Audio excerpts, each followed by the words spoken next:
Mas não me deixa para 1 da manhã, quando as pessoas já estão todas a dormir, e portanto gostava de dizer também qualquer coisa antes, mas... Não, diga-me. Não, em relação a estas questões e aquilo que se falou, o que os candidatos dizem, quer do PS, quer do PSD, por muito que o candidato Rui Santos sempre critique de eu estar a fazer esta colagem, mas é verdade, se virmos os programas deles, baixamento do IMI, baixamento do IMT, baixamento do preço da água, temos que internalizar os custos, e já se disse, e é verdade, a EMAR deve 7 milhões de euros, portanto, todas estas despesas e estes custos vão ser refletidos nas contas do município, portanto, baixa-se tudo, não se despede ninguém, quer dizer, e como é que isto é possível? Depois prometem-se coisas, prometem-se corridas, promete-se marchas, espetáculos, piscinas, etc. Portanto, isto é absolutamente impossível. Mas, Rui Cortes, o que é que propõe, então? Quer dizer, as propostas são em muitos níveis diferentes. Por exemplo, estamos todos aqui a falar nas corridas. O PS fez há poucos dias uma demonstração de umas corridas antigas junto às boxes. Curiosamente, nesse mesmo dia, houve uma corrida de solidariedade que levou 700 pessoas para a rua. E é uma situação, mas mesmo nesta circunstância, em que estávamos a correr e o trânsito cortado, etc., havia carros a entrar, era uma situação perigosa, e portanto o que nós defendemos, o que o Bloco defende, é uma cidade, e há bocado falava na qualidade de vida. A qualidade de vida para nós, para Bloco, não é, enfim, espetáculos e propostas muito chamativas e muito bonitas, mas é de facto o cidadão ter condições para andar a pé, ser uma cidade amiga do peão, andar de bicicleta, portanto, haver ciclovias, e essa é a situação. Portanto, não propomos grandes estruturas, não propomos ali piscinas. Rui, eu sei que é um grande amigo do ambiente e que é um especialista e que é uma área que lhe diz muito, mas estamos num conceito que diz que é campeão da biodiversidade, exatamente, que investiu bastante no ambiente, portanto, reconhece aí no ambiente algumas vantagens e algumas virtudes aqui de Vila Real. Eu tenho dito que, e há bocado falávamos... Ou aí falávamos, também acha que ficou muito por fazer? Eu creio que a Câmara, ou pelo menos nos últimos tempos, agitou uma bandeira que é a bandeira da biodiversidade. E eu estou de acordo com ela, porque isso refletiu-se positivamente numa imagem. Começou-se a ouvir falar, os Jornal Notícias, a TSF, começaram a ouvir falar na biodiversidade. E agora, isto não pode, enfim, foi apresentado, e eu tenho muito medo destes termos, da capital da biodiversidade, esta ideia da capital. Mas parece-me que é um projeto em si interessante, mas que obviamente foi suportado por verbas comunitárias que terminaram exatamente neste mês e, portanto, poderá não haver continuidade. Eu creio que, sob esse ponto de vista, a Câmara perdeu ou destruiu uma série de projetos extremamente interessantes. Repare que, e não é de cá, não conhece, mas havia um edifício que neste momento onde funciona, que é um edifício de escritórios. Eu tenho de farto de batalhar por ele, porque era o edifício mais magnífico, a reconstrução mais bem feita, virada para a educação ambiental, que era onde funciona a Agência de Ecologia Urbana, que produz apenas os relatórios das cidades do eixo atlântico, e que se perdeu completamente. Foi-se fazer mais à frente um centro de ciência viva que não obedece às condições necessárias, portanto, não pode estar integrado dentro da rede dos centros de ciência viva, portanto, esta estrutura praticamente não se sabe qual vai ser a utilização. A Câmara pediu, nesta circunstância muito difícil de resolver o problema, pediu apoio à Universidade, apenas depois de ter feito todos estes projetos de maneira absolutamente desintegrada. Portanto, eu considero que a biodiversidade, que esta ideia e que esta defesa é extremamente positiva, mas também vejo, por outro lado, muitos problemas que aconteceram à cidade, ou que têm acontecido à cidade nas zonas envolventes. Como vê, a cidade de Vila Real está, neste momento, rodeada de autoestradas. O magnífico Vale do Corgo tem um viaduto de quase 3 km de comprimento, com cerca de 200 metros de altura. Já não é possível, de facto, evitar isso. Mas o que me custa e tem a ver com todos os padrões, enfim, não tem a ver só com a autarquia, mas tem a ver com este modelo de desenvolvimento em que as verbas comunitárias foram todas gastas praticamente em betão. E isso prejudicou a qualidade de vida da cidade. Portanto, a cidade está neste momento asfixiada pelas autoestradas. Autoestradas em que o cidadão... não trouxeram nada de novo? O que trouxeram algo de novo é que, neste momento, temos os cidadãos guiarem nas estradas secundárias. Portanto, porque não têm dinheiro para as autoestradas. Aliás, esta autoestrada para Bragança, e vamos ver, é uma questão de tempo, quanto tempo é que vai demorar até ser portajada na íntegra. E, portanto, as autoestradas que deviam ser, e não têm alternativa porque o IP4 desapareceu, as autoestradas que deviam ser um fator de ligação do litoral com o interior, eu tenho grande medo, e parece-me que isso está a acontecer em muitas situações, até são um fator de afastamento. As pessoas não têm dinheiro para as autoestradas. Portanto, perdeu-se esses fundos comunitários foram gastos dessa maneira. Estamos numa nova fase, 2014-2020. Já foi dito, e eu espero que sim, não há condições para isso. Portanto, por exemplo, gastou-se imenso dinheiro, e havia aqui muito para dizer, gastou-se imenso dinheiro em fazer centros escolares. Não é? Fazer centros escolares fora da cidade. Quando tínhamos condições, aliás, se for a Avenida Carvalho Araújo, o que é que nota? Nota que temos uma série de edifícios de grandes dimensões, o caso do Hotel Tocaio, o caso do edifício dos Correios, este é um edifício público, o caso do seminário, que podiam ter sido aproveitados, podiam ter sido reconvertidos, obviamente, alguns deles são privados, para este fim, e que preferiu-se fazer construções de raiz, de grande monta, obviamente investimentos elevados, cá temos o botão, cá temos o interesse dos lobbies virados para esta situação, e a cidade, o centro da cidade está a decair, está a perder população, e ao fim e ao cabo, todos estes fundos comunitários foram dilapidados e prejudicaram o próprio desenvolvimento e o ordenamento da própria cidade. Estamos a ter aqui um excelente debate em Vila Real, na segunda parte que vamos querer ouvir, claro, propostas em relação a temas estruturantes e fundamentais para Vila Real, como o repovoamento, também a ligação à universidade, enfim, outras carências que Vila Real tem. As propostas para a segunda parte, um brevíssimo intervalo, são só 4 minutos, voltamos já. Até já.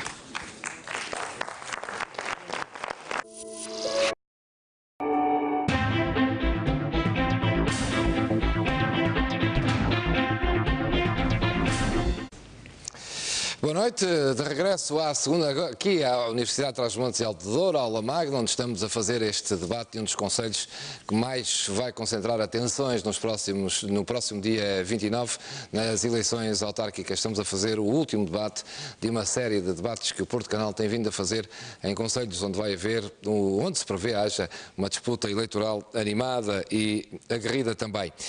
Há uma linha dedicada aí em casa, 6888, já estamos a receber dezenas de mensagens e para dizer que, e aos candidatos que aqui estão, que nas mensagens que temos recebido e que são imensas, há muita gente a ver este debate, dizer-vos que o que as pessoas mais falam é da central de caminhonagem. Já aqui foi explicado, já aqui foi falado e, portanto, não vou voltar a perguntar nem que soluções têm para a central de caminhonagem, porque para os 5, qualquer que venha a ser Presidente de Câmara, passa a ser uma obrigatoriedade a central de caminhonagem, porque as pessoas estão, de facto, preocupadas com este assunto. Quanto aos tempos, estão relativamente equilibrados. O António Carvalho foi o que falou mais, portanto, apenas mais 1 minuto e meio que o Rui Cortes e que o Rui Santos. Depois, mais 2 minutos que o Jorge Pinto, está em déficit 2 minutos, e quem está mais em déficit é ali a Júlia Violante, portanto vou começar mesmo por si. Vamos a propostas. Há de facto preocupações grandes, uma delas tem a ver com o repovoamento e com a falta de pessoas no centro histórico, no centro da cidade, e também com o emprego e com a forma e com o comércio que tem sofrido imenso em Vila Real. Propostas da CDU para resolver uma das questões centrais de Vila Real. Eu começaria por dizer exatamente que essa questão nasce exatamente porque a nossa autarquia teve um desmesurado licenciar de grandes superfícies. Foi a questão não só do shopping, mas de todos os hipermercados que por aí foram aparecendo quase como cogumelos. Nós temos uma grande dimensão de grandes superfícies, o que tem levado precisamente à desertificação desse centro histórico e do comércio tradicional. Uma questão que também nos preocupa e que leva a esse mesmo despovoamento é a questão do estacionamento. Nós, neste momento, na cidade, no centro da cidade, não temos um único lugar para estacionar sem ser à custa do pagamento. Parques e parquímetros, paga-se. Tudo. Não há um único lugar.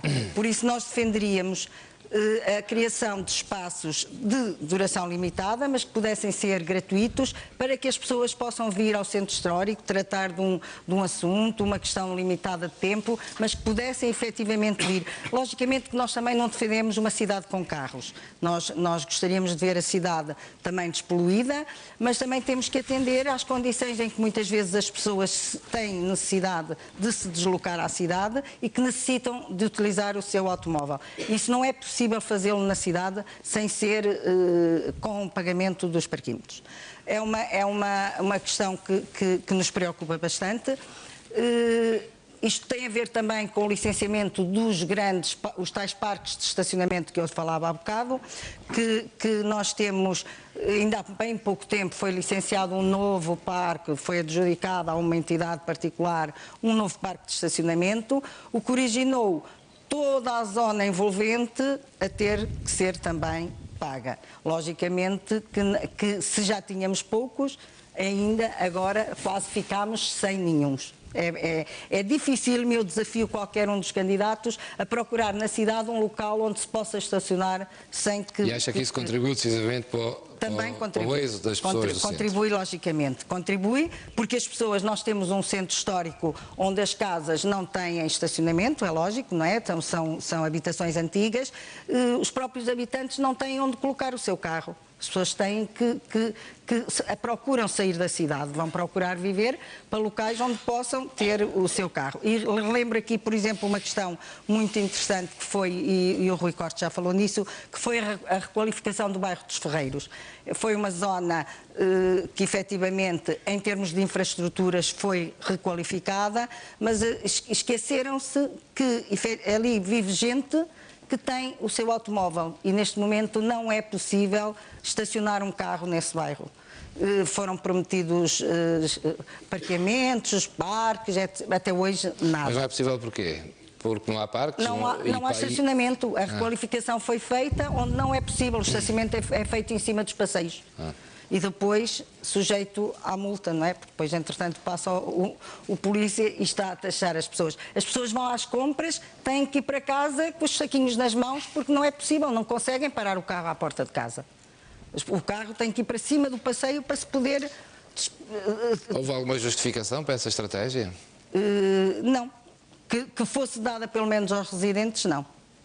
As pessoas na altura falaram, perguntaram, mas foi uma decisão da requalificação. Portanto, parques pagos é uma das soluções que é preciso urgentemente resolver para trazer pessoas à cidade. Criar locais onde as pessoas possam vir à cidade para... E depois, a requalificação do próprio centro histórico, não é? Criar incentivo. Não tem havido para já, da parte da autarquia, qualquer criatividade, qualquer dinamização no centro histórico. Falou-se há uns tempos, por exemplo, na criação da loja do cidadão, que seria... E foi aventado e proposto na própria Assembleia Municipal a criação da loja do cidadão no centro histórico. Seria, capital de distrito, não existe em Vila Real a loja do cidadão. Foi aventada essa possibilidade, a qual também não foi acolhida por esta autarquia. Portanto, nós continuamos efetivamente com muitas carências em termos de centro histórico. A própria urbanística está muito debilitada, está envelhecida. Também não vemos da parte da autarquia propostas que possa reabilitar também a parte urbanística do próprio centro histórico. E a CDU tem feito alguma proposta nesse sentido? Nós temos feito, sempre temos lutado contra os parqueamentos, sempre na Assembleia Municipal temos estado contra. Fomos contra a instalação como lhe disse ainda há bocado, foi uma prioridade fazer o parque de estacionamento em vez de acabar a tal central, o terminal rodoviário. O próprio parque está instalado no edifício onde estaria a central, o terminal de rodoviário. Foi acabado o parque e o terminal continua lá por inacabar. Há quem não percebemos qual é a opção política desta autarquia em não a querer acabar. Jorge Pinho, que propostas para resolver este problema que em Vila Real se diz que é um problema gravíssimo, que é de facto a falta de gente no centro histórico, o comércio que está a morrer e, enfim, a individualidade